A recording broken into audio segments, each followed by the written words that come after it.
बिना कीमोथेरेपी और बिना रेडिएशन के भी कैंसर का इलाज हुआ संभव। Devi Ahilya hospital and research centre Indore लाए हैं सर्व सुविधा युक्त देश का पहला cancer pain and palliative care centre, जो बिना कीमो और रेडिएशन थेरेपी के भी कई गंभीर कैंसर मरीजों का इलाज कर रहे हैं। साथ ही तैयार herbal plant based medicine, electro homeopathy पद्धति द्वारा मरीजों को असहनीय दर्द से कुछ ही समय में आराम मिलता है।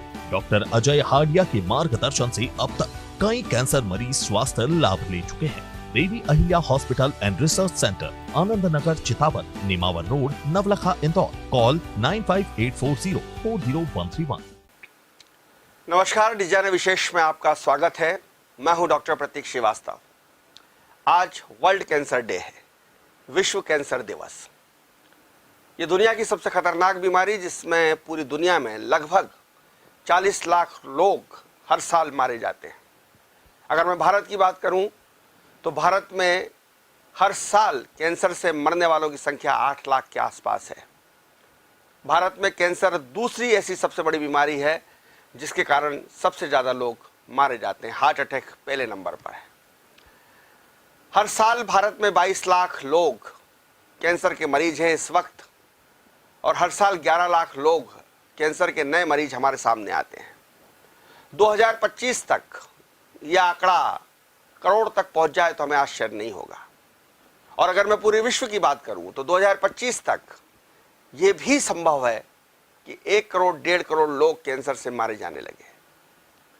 कैंसर एक विभीषिका के रूप में हमारे सामने आ रहा है। कैंसर एक भयावह त्रासदी के रूप में हमारे सामने आ रहा है। मगर इससे बचा कैसे जाए, इसका उपचार क्या है, इसका इलाज क्या है, इसको कैसे बढ़ने से रोका जाए, और अगर हो जाए तो क्या करना चाहिए, आज हम इसी विषय पर बात करेंगे वरिष्ठ कैंसर विशेषज्ञ डॉक्टर अजय हाडिया से। डॉक्टर अजय हाडिया देवी अहिल्या कैंसर हॉस्पिटल नौलखा चितावत के डायरेक्टर हैं। लंबे समय से कैंसर के मरीजों का इलाज कर रहे हैं। उनकी अपनी टेक्निक है, अपनी विधा है, और न केवल वे बीमारी का इलाज करते हैं बल्कि बीमार की मानसिक अवस्था का भी इलाज करते हैं। डॉक्टर हाडिया, आपका बहुत स्वागत है। नमस्कार। जैसा कि मैंने आंकड़ों के जरिए बताने की कोशिश की कि ये दुनिया की बहुत बड़ी त्रासदी है, बहुत बड़ा विडंबना है। कितना खतरनाक है ये तो हमको आंकड़े बता रहे हैं। आप तो चूंकि उन मरीजों से रूबरू होते हैं, उनकी तकलीफ़ों को देखते हैं, उनको दर्द को देखते हैं, कैंसर होने की तकलीफ़ और कैंसर के इलाज की तकलीफ़, चाहे वो कीमोथेरेपी हो चाहे वो दूसरे इलाज हो। किस तरह से आप कैंसर को देखते हैं? क्या लगता है आपको कैंसर कितना खतरनाक है? सभी दर्शकों को बहुत बहुत नमस्कार। आज वर्ल्ड कैंसर डे है और आज विश्व कैंसर दिवस के अवसर पर डिजियाना का एक विशेष कार्यक्रम हो रहा है। आज कैंसर डे बाय डे बढ़ता जा रहा है और उसकी विभीषिका बढ़ती जा रही है। वर्ल्ड के अंदर ये दूसरे नंबर की डिसीज़, हार्ट के बाद में कैंसर दूसरे नंबर पे आ रहा है। और ये आज मान लिया जा रहा है कि यदि कैंसर किसी को हो गया है तो हमारे परिवार के लोग ये सोच लेते हैं कि अब इनका जीवन कुछ ही महीनों का या कुछ ही साल का बचा हुआ है। और जब मरीज को पता लगता है तो वो खुद सोचने लगता है कि उसका जीवन कितना है। वो खुद डर जाता है, वो खुद डर जाता है, डिप्रेशन में आ जाता है। और इसी ये डिप्रेशन ही उसकी बीमारी का और कारण बन जाता है। तो मेरा इस अवसर पर ये कहना है हमारे जो कैंसर रोगी हैं या जिनके परिवार में कैंसर हैं कि डरना नहीं है, हमें कैंसर को हराना है। और हम डरेंगे नहीं, हम यदि हम जीत के साथ हम अपना इलाज कराएंगे। कैंसर से लड़ना है और लड़कर हराना है। लड़के हराना है, और निश्चित ही कि कैंसर में जीत भी होगी। ये कैंसर को मैं अगर आपसे समझना चाहूँ सरल भाषा में कि कैंसर क्या है और ये किस तरह से मनुष्य के शरीर में प्रवेश करता है, इसके क्या क्या कारण हो सकते हैं? बहुत मोटे तौर पे 2-3 कारण तो हमको समझ में आते हैं कि धूम्रपान, तम्बाकू कैंसर का एक बड़ा कारण है, शराब, बहुत ज़्यादा अल्कोहल पीना कैंसर का बड़ा कारण है। लेकिन इसके अलावा और क्या कैंसर के कारण हो सकते हैं, और कैंसर किस तरह से शरीर में प्रवेश करता है, और ये एक साधारण भाषा में कैंसर होने के बाद क्या परिवर्तन उसमें आते हैं? मैं एक सामान्य भाषा में आपको कहना चाहूँगा कि कैंसर जो होता है हमारे शरीर में 1 साल, 2 साल, 3 साल पहले ही प्रवेश कर चुका होता है, और वो धीरे धीरे एक सिम्टम्स के रूप में हमारे शरीर के अंदर आता है। जैसे ही प्रवेश करता है वैसे नहीं मालूम पड़ता, वैसे पता नहीं लगता है। उसके 6 महीने बाद, साल भर बाद यदि कहेंगे कि हमें भूख नहीं लग रही है, हमें उल्टियाँ हो रही हैं, या हमें मोशन के द्वारा हमें कहीं से ब्लड आ रहा है, या कहीं हमें कोई छाला हो गया छोटा सा और वो धीरे धीरे छाला बढ़ते जा रहा है, या कहीं स्किन का कलर चेंज हो रहा है, कहीं एक छोटी सी गठान बन गई है, ये कैंसर का प्राइमरी रूप है। तो उस कंडीशन में हम क्या होता है कि इसको इग्नोर कर देते हैं, और कई बार हम सोचते भी कि इलाज कर लें तो डरते हैं कहीं ये कैंसर ना निकल जाए, तो इस डर की वजह से इसका डायग्नोसिस भी नहीं बहुत से लोग कराते हैं। तो यही सबसे बड़ी एक समस्या है कि जब डायग्नोस नहीं कराते हैं तो कैंसर का स्टेज परिवर्तन हो जाता है। कैंसर जब हमारे शरीर में आता है तो हम कहेंगे कि हमारे शरीर के अंदर जो सेल्स होती हैं, कोशिकाएं होती हैं, उसकी वृद्धि उम्र भर हमारे शरीर में होती रहती है। और ये जब हम जो खाना खाते हैं या जो भी चीज़ हम ले रहे हैं उससे हमें न्यूट्रिशंस मिलते हैं, पोषण हमें मिलता है, और उसी के द्वारा हमारे शरीर के अंदर वृद्धि होती रहती है। अब ये वृद्धि जब अनकंट्रोल हो जाए, सेल्स का अनकंट्रोल होकर, अनियंत्रित होकर उसका बढ़ना, ये एक कैंसर का रूप लेता है। हम कहेंगे कि ऐसे बहुत सारे लोग हैं जिनको मोटापा हो जाता है, ओबेसिटी हो जाती है। तो ओबेसिटी भी आगे जाके कोई किसी न किसी प्रकार के कैंसर के रूप के अंदर हमारे शरीर में जन्म ले लेता है। तो अनकंट्रोल्ड होके सेल्स का बढ़ना ही कैंसर का एक लक्षण माना जाता है। क्या कैंसर अनुवांशिकी है, हेरिडिटरी है? मेरे चाचा को कैंसर था, या मेरे परिवार में किसी को कैंसर है, मेरे माता पिता को कैंसर था, तो क्या मुझे भी खतरा है? हाँ जी सर, बिल्कुल। हमें ये भी देखने में आ रहा है, हमारे हॉस्पिटल में ऐसे बहुत सारे मरीज आ रहे हैं जिनको कहते हैं कि हम कहते हैं कि उनके परिवार के अंदर ही 3 सालों में, 4 सालों के अंदर 3-3, 4-4 डेथ हो गई कैंसर की वजह से। माँ को कैंसर हुआ, पिताजी को कैंसर था, उनके जो बेटे हैं जिसकी उम्र मात्र 22-23 साल है, उन्हें भी कैंसर हो गया। पता लगा है कि उनकी जो दादी हुई हैं वो भी कैंसर से एक्सपायर हुई हैं। तो ये कहेंगे कि हेरिडिटरी हो गया ये, कि कैंसर उनकी दादी को था, दादी से बेटे में आया, बेटे से उनके बेटे में आ गया। तो 3 लोग, 4 लोग, 3 पीढ़ियां, 3 जनरेशन। तो ये अब देखने में आ रहा है कि कैंसर हेरिडिटरी रूप में भी आ रहा है। डॉक्टर साहब, मैंने कई बार ये सुनने को खबर मिलती है और मैं उस वक्त शॉक्ड रह जाता हूँ, धक्का सा लगता है मुझे जब मुझे मालूम पड़ता है कि छोटे बच्चों को भी कैंसर हो गया है और वो 8-9 साल, 10-12 साल की उम्र तक आते आते वो काल कवलित हो जाते हैं, उनकी डेथ हो जाती है। तो ये छोटे बच्चों को भी कैंसर हो रहा है, क्या ये सच है? और हो रहा है तो क्यों हो रहा है, इसकी क्या वजह मानते हैं आप? देखिए, उसका जो कारण जो है, हम देखते हैं कि आजकल की हमारी जो न्यू जनरेशन जो है वो आजकल फास्ट फूड और उस पर ज़्यादा भरोसा करती है। और बच्चे जैसे होते हैं, हम कहते हैं कि हमारी जो मदर होती है वो हार्मोनल पिल्स का इस्तेमाल करती हैं। जब बच्चे होते हैं तो उन्हें दूध का फीडिंग नहीं करती हैं, या हम कहेंगे कि जो ऐसा दूध पिलाया जाता है जो ऑलरेडी बाज़ार से हम लोग खरीदते हैं और उसको हम जो पिलाते हैं, तो वो चीज़ें जाके एक प्रकार से शरीर की हमारी इम्यूनिटी लेवल को कम करती है। और आगे जाके 5 साल, 7 साल, 8 साल में बच्चों को हम देखते हैं कि माइलोमा, ल्यूकेमिया, या बच्चों को ज़्यादा हो रहा है, बोन कैंसर हो रहा है। मैं एक बहुत बड़े जैन संत को सुन रहा था, उनका प्रवचन सुन रहा था। उन्होंने कहा कि जो हमारा रासायनिक खान पान हो गया है, केमिकल्स, हर सब्जियों में केमिकल्स है, हर अनाज में केमिकल्स है, और जो प्रदूषण है, ये सब भी हमें कैंसर की तरफ धकेल रहे हैं। ये क्या सच है? वैज्ञानिक कारण है? बिल्कुल, बिल्कुल, वैज्ञानिक सत्य है? बिल्कुल सही कहा आपने कि आज से 1970 के बाद हम कहते हैं कि हमारे देश में हरित क्रांति आई। इसके पहले हम जो हमारा जो गेहूं उत्पादित करते थे या हम दूसरा अनाज जो करते थे, वो 1 एकड़ के अंदर 4 कुंटल या 3 कुंटल या 5 कुंटल होती थी। आज की तारीख में हम 1 एकड़ के अंदर हम 30 कुंटल, 35 कुंटल हम अनाज उगा रहे हैं। तो उसके लिए हम पेस्टिसाइड्स का उपयोग कर रहे हैं, यूरिया का उपयोग कर रहे हैं, और फास्फेट का, और ऐसे खाद का इस्तेमाल कर रहे हैं। वो जाके शरीर, दवाइयाँ हम छिड़कते हैं और उसके अलावा हम उस पे, वो सब ये सब चीज़ें हैं जो हम वो ये सब पेस्टिसाइड्स का उपयोग कर रहे हैं। ये जाके उस अनाज में जा रहा है, और उस अनाज को हम जब खा रहे हैं तो वो सीधे सीधे हमारे शरीर के अंदर हमारे डीएनए को चेंज कर रहा है वो, और वो कैंसर और ये जो घातक दवाइयाँ हैं या खाद हैं या यूरिया, फास्फेट वगैरह, ये हैं, ये हमारे शरीर में केमिकल का जाकर केमिकल लोचा कर देता है। बिल्कुल कहा। और उस वजह से कैंसर होता है। इस वजह से कैंसर बहुत हो रहा है, बहुत जल्दी बढ़ता जा रहा है। मैं जब पढ़ रहा था तो मैंने ये भी पढ़ा कि साहब, कैंसर का सबसे बड़ा कारण जो है वो सिगरेट, तम्बाकू, धूम्रपान है। आप जो सिगरेट पीते हैं या किसी भी फॉर्म में आप अगर तम्बाकू लेते हैं, टोबैको लेते हैं, तो आप एक बहुत आसान सॉफ्ट टारगेट होते हैं कैंसर के। क्या सबसे ज़्यादा कैंसर का सबसे बड़ा कारण तम्बाकू है? और तम्बाकू में भी ज़्यादा घातक क्या, सिगरेट पीना या खैनी खाना? देखिए, कैंसर के अंदर जो मैक्सिमम जो केसेस हमारे पास में जो आते हैं वो कैंसर जितने भी प्रकार का हो रहा है उसके अंदर से ओरल कैंसर, बक्कल म्यूकोसा, टंग कैंसर, ये सबसे ज़्यादा देखने में आते हैं। और जितने ही मरीज हमारे पास में आते हैं, यदि 100 मरीज आए हैं तो 99 जो मरीज होंगे जो ऑलरेडी टोबैको का इस्तेमाल करते हैं या स्मोकिंग कर रहे हैं। तो जो लोग स्मोकिंग कर रहे हैं उनको जनरली पैनक्रेटिक कैंसर हो रहा है, साथ के अंदर उनको लंग कैंसर हो रहा है। तो ये तो है ही, निकोटीन का इस्तेमाल करने से कैंसर बढ़ रहा है। तो ये गले का कैंसर हो जाता है, जुबान का कैंसर होता है, जुबान काटना पड़ती है, बिल्कुल, गाल पे कैंसर हो जाता है, यहाँ दब जाता है, ये सब तंबाकू ये सब तंबाकू का कारण है।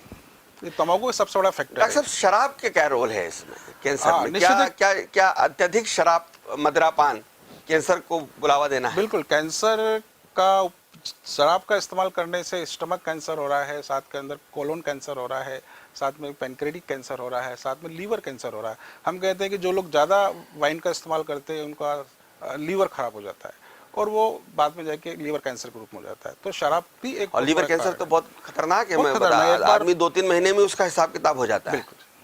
तो सबसे बड़ा जो रीज़न है शराब पीने के बाद में ये कैंसर ज़्यादा बढ़ रहे हैं। विदेशों में जिस कैंसर की बात की जाती है वो कहा जा रहा है कि भाई जो हमारे उसमें वायुमंडल में और जो आकाश में जो हमारे ओजोन की परतों में जो छेद हुआ है और उससे जिस तरह की धूप आ रही है, परावर्ती किरणें, बैगनी किरणें खत्म हो रही हैं, परावर्ती किरणें आ रही हैं, क्या ये भी एक बड़ा कारण है कैंसर का, खासकर त्वचा कैंसर का? देखिए कि हम ये देखते हैं कि हमारे यहाँ पर बहुत सारी फैक्ट्रीज बनती जा रही है और पर्यावरण उससे बिगड़ रहा है। साथ में हम देख रहे हैं कि आज के समय के अंदर जो व्हीकल्स हैं उनकी संख्या बढ़ती जा रही है। इसके कारण से पॉल्यूशन हो रहा है और ये जो पॉल्यूशन हो रहा है, जो धुआं जो निकल रहा है, स्मोकिंग निकल रहा है, इसके जाके ये पूरा हमारे पर्यावरण को नुकसान कर रहा है। और इसी की वजह से हमें जो कार्सिनोजेन जो हैं वो हमारे शरीर के अंदर पैदा हो रहे हैं और वो कैंसर का एक बड़ा फैक्टर बन रहा है। धूप भी कई बार हमारे लिए घातक साबित हो रही है। ये कहा जा रहा है, विदेशों में कहा गया कि भाई सुबह 9 से 11 तक की धूप ले लीजिए आप, लेकिन 11 बजे के बाद की धूप जो है वो आपको कैंसर का कारण बन सकती है। डायरेक्ट जो सनलाइट आती है वो अधिक सनलाइट कभी नुकसान भी करती है, कुछ लोगों को कैंसर का कारण बन जाती है। डॉक्टर साहब, बहुत सारी बातें हमने की कैंसर को लेकर, कैंसर क्यों होता है, कैसे होता है। सवाल ये है कि अगर हो जाए तो सबसे पहले जैसे हमको कुछ चेंजेस दिखे, जिनका आपने कहा कि टॉयलेट के रास्ते खून जा रहा है, त्वचा का कलर बदल रहा है, कोई गठान हो गई है, गठान में दर्द होने लगा है, खांसते खकारते वक्त आपको ब्लड आने लगा है, बलगम आने लगा है, या आप जल्दी थक जाते हैं, भूख नहीं लगती है, तो आपको जांच कराना चाहिए। इसके अलावा क्या सावधानी हमको रखना चाहिए, अवेयरनेस क्या रखना चाहिए कि हम उसकी पकड़ में आने के पहले ही हमको मालूम आ जाए, पकड़ में तो मालूम पड़ जाए और हम तत्काल अपने आप को इलाज करा सकें? देखिए, सबसे पहले तो मैं कहना चाहूँगा कि हमारा जो फूड है, हमें फूड हैबिट को हमें बदलना चाहिए। और खाना हमें, जो हम रात में हम जो सोते हैं उसके 3 घंटे पहले हमें खाना खाना चाहिए। भोजन के अंदर हम जैसे हम जो दाल खाते हैं, दाल हम जैसे कुकर में हम पकाते हैं और कुकर में पकाने के बाद उसके अंदर बहुत सारे जो, क्योंकि दाल भी प्रोसेस के द्वारा बनती है तो उसमें भी केमिकल का यूज़ किया जाता है, पॉलिश होती है। तो वो जो हम जो उसमें केमिकल यूज़ कर रहे हैं वो जाके हमें ही नुकसान कर रहे हैं। तो कुकर का ना इस्तेमाल करते हुए यदि वैसे ही दाल को हम पकाएं तो वो ज़्यादा हंडी में या भगोनी में जिस तरह ज़्यादा फायदेमंद होती है। इसके अलावा हम अपने खाने के अंदर वेजिटेबल्स का, फ्रूट्स का ज़्यादा हम इस्तेमाल करें तो ये एक है जिस कारण से। डॉक्टर साहब, फ्रूट और वेजिटेबल पे भी तो केमिकल का छिड़काव हो रहा है, उसको भी कार्बेट में पकाया जा रहा है। जितने फल होते हैं वो कार्बेट में पकड़ते हैं और कार्बेट भी जो है वो कैंसर का कारण बनता है। बिल्कुल। तो ये आप कह रहे हैं फ्रूट खाओ, फ्रूट पके हुए आ रहे हैं वो कार्बेट के हैं। एक तो जैसे फ्रोजन हम जो चीज़ें लेते हैं, जो बहुत समय तक चीज़ें रखी हुई हैं, जो फ्रूट्स हमने ताज़े फ्रूट्स हम जिसकी बात करते हैं, एक फ्रूट जो रखा है जो 2 महीने तक फ्रिज में रखा फिर उसको हम खा रहे हैं, तो निश्चित है कि ये सब नुकसान वाली चीज़ें हैं। तो ताजे फल सब्जियां खाना चाहिए और उसको अच्छे से धोकर गर्म पानी से धोएं, हम ये करना चाहिए ताकि हमें उस तरह ना जाए। इसके अलावा क्या आप ये सलाह देंगे कि हमको हर साल क्या मेडिकल चेकअप हम हर साल करा लें? जैसे TMT हम कराते हैं, हमको मालूम पड़ जाता है कि हमारा हार्ट कैसा है। ऐसा कोई कैंसर का कोई टेस्ट होता है कि हम हर साल करा लें तो मालूम पड़ जाए कि भाई ये ऐसा तो कोई कैंसर का कोई भी टेस्ट नहीं होता, परंतु ये कोई सिम्टम्स के रूप में कोई चीज़ हमारे शरीर में आ रही है, जैसे हम कहते हैं एसिडिटी है, तो अधिक समय तक एसिडिटी रहने के बाद भी वो कैंसर का रूप हो जाता है। हम कहें कि डाइजेशन आपका बिगड़ा हुआ है, जैसे पाइल्स हो जाता है, तो पाइल्स के बाद हम बोलते हैं कि उसको कोलोन कैंसर हो गया है या उसको रेक्टम कैंसर हो गया है। तो ये जो प्राइमरी जो चीज़ें हैं, इसको हम यदि अधिक समय तक हम बढ़ने देते हैं तो ये फिर कैंसर के फॉर्म में चेंज हो जाते हैं। तो समय समय पर अपना चिकित्सीय परीक्षण कराएं, और अगर आपके शरीर में किसी तरह का परिवर्तन आता है, जैसे डॉक्टर साहब ने बताया कि कोई गठान हो गई है, कोई रंग में परिवर्तन आ रहा है, भूख नहीं लग रही है, आपकी कुछ हैबिट्स में परिवर्तन आ रहा है, तो आपको तत्काल डॉक्टर के पास जाना चाहिए। क्या समय रहते अगर इसका पता चल जाए और समय रहते उपचार शुरू हो जाए तो कैंसर पर हम विजय पा सकते हैं? बिल्कुल बिल्कुल पाई जा सकती है। समय रहने पर अर्ली स्टेज में यदि डिटेक्ट होता है तो इसका हम अपने डाइट प्लान करके और अपना इलाज करा के और कैंसर से बच सकते हैं और कैंसर को हम हरा सकते हैं। सर, हम आपने भी जिक्र किया, मैं भी कहना चाहता हूँ आपसे कि ये एक धारणा बन गई, एक परसेप्शन बन गया है कि यार अब कैंसर हो गया भाई, अब तो ये गया, ये कैंसर हो गया, अब ये ठीक नहीं होने वाला। कैंसर लाइलाज बीमारी है, आज तक कोई कैंसर से बचा नहीं, ये हमारी आम धारणा है। क्या ये धारणा सही है या गलत? नहीं, ये धारणा ऐसी गलत धारणा है। और आज के समय में ऐसे बहुत सारे इलाज उपलब्ध हैं कि जिसके द्वारा हम कैंसर की रोकथाम भी कर सकते हैं और कैंसर से हम बच भी सकते हैं। और हमारा जो देवी अहिल्या हॉस्पिटल है, ये भी एक विशिष्ट इलाज के रूप में आप इलेक्ट्रोहोम्योपैथी का इलाज शहर में जाना जा रहा है। मध्य प्रदेश और पूरे हिंदुस्तान से हमारे पास मरीज आ रहे हैं। और हमारा जो इलाज है ये प्राकृतिक इलाज है और हम हर्बल ट्रीटमेंट के द्वारा पेशेंट्स की कंडीशन को हम ठीक करते हैं। और हमारे पास ऐसे भी मरीज हैं जो 4th स्टेज के मरीज हैं, उनका स्टेज परिवर्तन होकर वो 3rd स्टेज में आ जाते हैं, 2nd स्टेज में आते हैं। और ऐसे भी कुछ मरीज हैं जो मेटास्टेटिस वाले भी ठीक हुए हैं। मैं डॉक्टर साहब आपके अनुभव से ही जानना चाहता हूँ, आप लंबे समय से, कई सालों से, कई दशकों से आप जो है कैंसर का इलाज कर रहे हैं। क्या ऐसा कोई मरीज 2-4 दस आपके ध्यान में आते हैं कि जिनका कैंसर का आपने इलाज किया और उसके बाद वो 25-30 साल 20 साल जिए? हाँ, ऐसे भी हैं। ऐसे भी मरीज हैं जो 20-20 साल 33 साल से जीवित हैं। अभी हाल ही में एक मरीज हमारे पास में आए थे जिनको मेटास्टेटिस कैंसर था, लंग्स में ट्यूमर था 5 सेंटीमीटर। मेटास्टेटिस कैंसर क्या होता है? मतलब इसको ये कहेंगे कि एक कैंसर एक जगह से दूसरी जगह में फैलने वाला। अच्छा, उसको मेटास्टेटिक कैंसर बोलते हैं। जैसे लीवर कैंसर होता है तो मेटास्टेटिक कहलाता है, लंग कैंसर होता है मेटास्टेटिक कहलाता है। तो वो जो पेशेंट आए थे उनको 5x15 सेंटीमीटर का उनको ट्यूमर था। और जब आए और हमने इलाज दिया और उस 25 दिन बाद फिर उन्हें CT स्कैन कराया तो उनका ट्यूमर खत्म हो गया। तो मात्र 25 दिन के इलाज में ही उनका ट्यूमर खत्म हो गया। और जब वो ऑन्कोलॉजिस्ट पास गए तो उन्होंने कहा कि यह असंभव है, ये हो नहीं सकता है। तो ऐसे भी मरीज हैं जो बहुत जल्दी रिकवर कर रहे हैं और लंबे समय उसके बाद जीते, लंबे समय तक। तो संदेश ये है आपकी बात का, मैं जो समझ पा रहा हूँ कि कैंसर का पता लगते ही इलाज करवाएं, हिम्मत रखें और लड़ें, तो आप कैंसर को हरा सकते हैं, निश्चित है। ऐसा नहीं है कि कैंसर असाध्य है, कैंसर हो गया तो फिर आप कुछ बचा ही नहीं।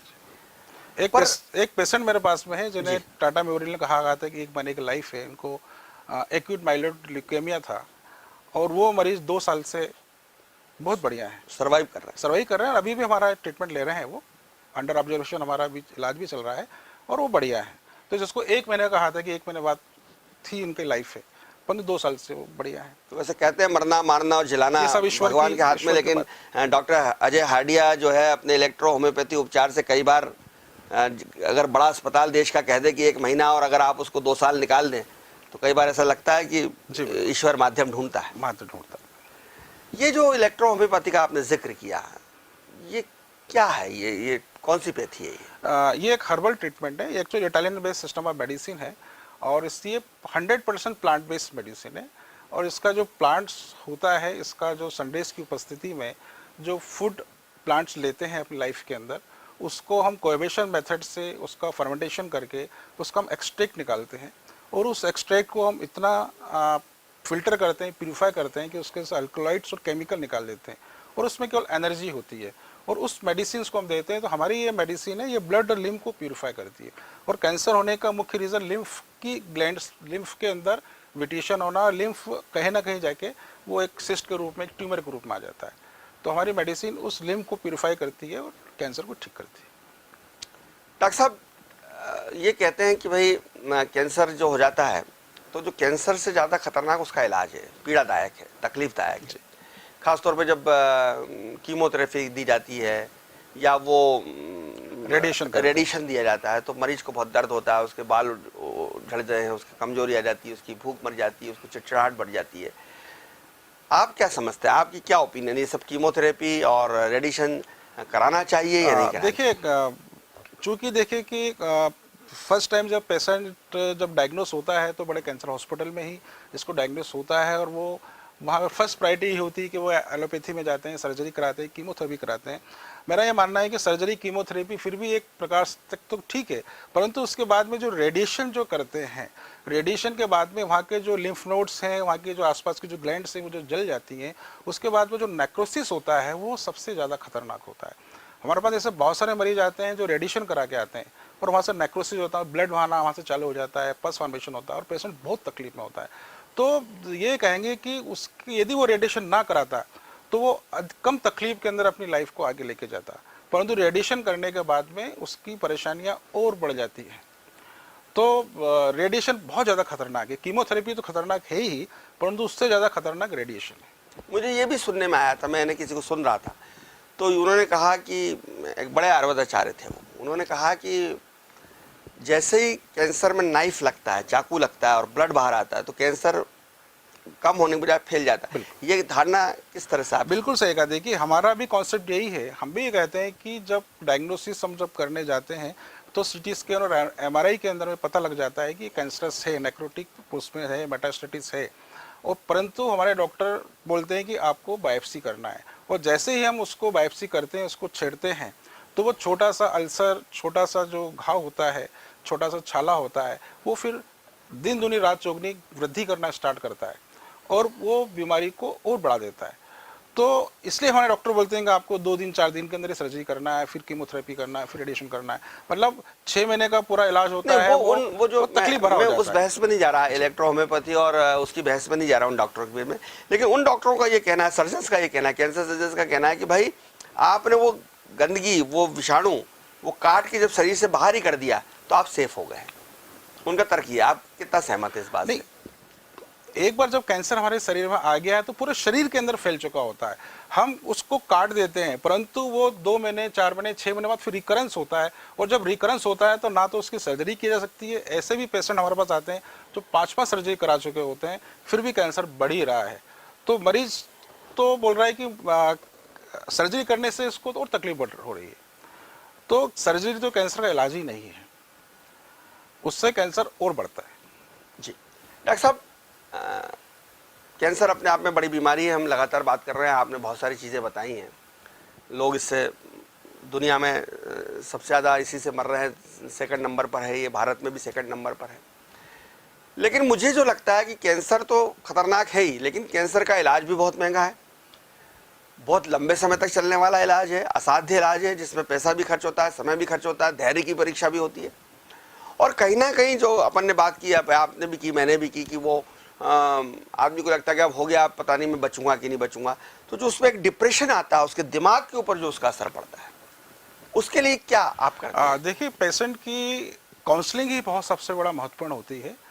पेशेंट को यदि ये फील करा दिया जाए कि आप जी सकते हैं, क्योंकि जब मरीज आता है तो वो आखिरी पोजीशन बोलता है कि सब तो मेरा जीवन मुश्किल है, मैं इतनी तकलीफ में हूँ, इतना उसको पेन हो रहा है, दर्द हो रहा है। तो यदि उसका हम पेन ख़त्म कर दें, उसकी तकलीफ़ को हम कम कर दें, तो उसमें फिर से जीने की चाह आ जाती है, और उसमें जीने की चाह आएगी तो फिर से पॉजिटिव हार्मोन्स सिक्रेशन बढ़ना चालू होता है, और कई बार मरीज उस बीमारी से बाहर आ जाता है, उसको विनर बन जाता है। मैंने आपसे ये भी कहा कि पैसा बहुत लगता है, तो मैं ये एक जिज्ञासा है मेरी सहज कि क्या इलेक्ट्रो होम्योपैथी और महंगी है ये वाले एलोपैथी इलाज की तुलना में, या सस्ती है? देखिए हमारा जो इलाज है वो बहुत ही मीडियम उसका है।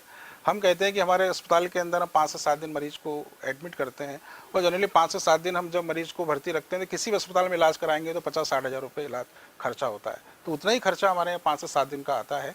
और आगे का जो इलाज हम जो करते हैं, तो हमारा पूरा इलाज जो होता है, हम बोलते हैं कि कैंसर मरीज को 6 से 8 महीने इलाज लेना चाहिए। उसका खर्चा पूरा, हम यदि अपने हॉस्पिटल भर्ती होने से डिस्चार्ज से लेकर 6 महीने तक का खर्चा 2 से 2.5 लाख रुपये आता है। तो वो कोई भी मीडियम व्यक्ति है, कोई भी इसको अफोर्ड कर सकता है। आपका जो ट्रीटमेंट है, जैसा आपने कहा कि हर्बल ट्रीटमेंट है और एक प्राकृतिक रूप से आप करते हैं, तो इसकी सफलता का दर, प्रतिशत क्या है, कितने? देखिए इसकी सफलता मैं ये कहूँगा कि हमारे पास जितने भी मरीज आते हैं, उन मरीजों में हमारा जो सक्सेस रेट है वो 100% रेट है उसमें।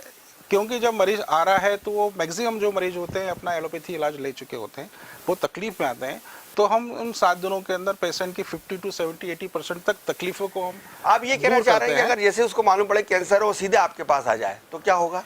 निश्चित है कि उसकी लाइफ बढ़ जाएगी और कैंसर पेशेंट ठीक भी हो सकता है, क्योंकि हम उसकी लाइफस्टाइल, उसका खान पान हम सब परिवर्तित कर देंगे। और वैसा करने से कैंसर का जो मैंने पहले ही बताया था कि कैंसर का जो फूड होता है वो प्रोटीन होता है, तो हम प्रोटीन डाइट अपने खाने में हम बंद कर देते हैं। साथ में हम अल्कलाइन डाइट, फ्रूट्स, वेजिटेबल्स ये हम सब देते हैं, तो धीरे धीरे पेशेंट रिकवरी करता है और बहुत सारे मरीज हमारे ठीक भी हो रहे हैं। बहुत धन्यवाद डॉक्टर साहब। मैं आखिरी में आपसे एक संदेश उन लोगों को जो कैंसर से जूझ रहे हैं, जिनको कैंसर हो चुका है और कैंसर से वो लड़ाई लड़ रहे हैं, अगर वो हमारा कार्यक्रम देख रहे हो तो डॉक्टर अजय हाडिया, मैं चाहूँगा कि आप उनके लिए कोई प्रेरक एक संदेश उनको दें। बस मेरा तो यही संदेश है कि कैंसर यदि किसी को है या अपने परिवार में किसी को है, तो कैंसर से हमें डरना नहीं है, कैंसर से हमें लड़ना है और कैंसर से हमें जीतना है।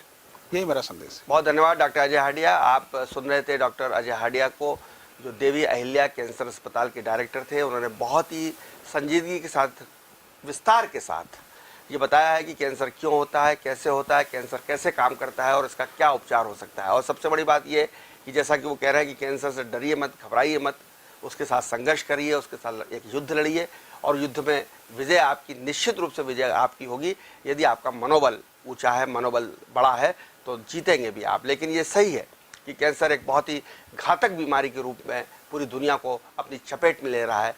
जो केकड़ा होता है, जो कैंसर का जो जंतु है, वो जिस तरह से बिच्छू एक तरह से आपके पूरे शरीर को जकड़ लेता है, उससे बचने के लिए ज़रूरी है कि आप बहुत संयमित जीवन जिएं, बहुत अच्छा जीवन जिएं, नशे से दूर रहें, शराब, सिगरेट, तंबाकू इस सब का सेवन बिल्कुल ना करें और अच्छा खाना खाएं, ताज़ा खाना खाएं, सब्जियां लें, फल लें और कोशिश करें कि जैविक भोजन की तरफ आप अपने आप को मोड़ें। बहुत ज़्यादा केमिकल, बहुत ज़्यादा मसालेदार चीज़ें ना खाएं और नियमित व्यायाम करें, नियमित घूमें, अपने आप को फिट रखने की पूरी कोशिश करें। ईश्वर की भक्ति तो एक बहुत बड़ा साधन होता है बीमारियों से ऊपर आने का। जो लोग पूजा करते हैं, पूजा पाठ करते हैं, उनको ब्लड प्रेशर नहीं होता, उनको बीमारियां नहीं होती। तो ये भी ज़रूरी है कि आप ध्यान, योग, भक्ति में अपना ध्यान लगाएं और सबसे ज़्यादा ज़रूरी है कि अपना मनोबल ऊँचा रखें। कोशिश ये करना चाहिए हम सबको कि हम निरोग रहें, स्वस्थ रहें।